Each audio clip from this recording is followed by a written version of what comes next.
Probably not. But the author we're going to learn about today is an expert at scaring people. That author is R.L. Stine. Perhaps you've heard of him?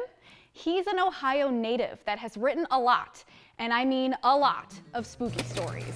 Robert Lawrence Stine was born October 3rd, 1943, in Columbus. His mother managed the household while his father worked as a shipping clerk. Stine also has two younger siblings, one brother and one sister. His family was very poor. Many of the clothes that the children had were hand-me-downs from older cousins and other relatives. Because of this, Stine was pretty shy. He didn't want people to judge him because of his clothes. His story goes like this. One day, he found an old typewriter in his attic. He brought it down to his room, and his love for writing was born. My parents didn't understand it at all. My mother would stand outside my door, and she'd say, "What's wrong with you? Go outside and play. Go outside." And I'd say, "It's boring out there." Type, type, type, type, type. And I've been doing that ever since. Stine was more of a class clown than a straight-A student. He just wanted to write stories instead of study.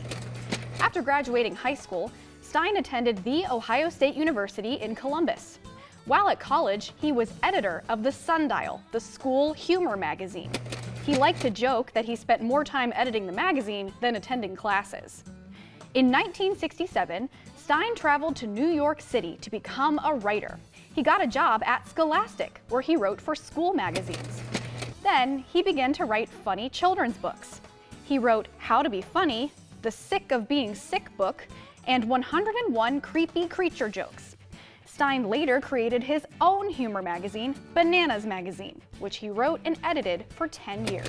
In 1969, Stine married Jane Waldhorn. She too was a writer and editor, and they even worked together on several books. Jane formed a publishing company with her business partner called Parachute Press.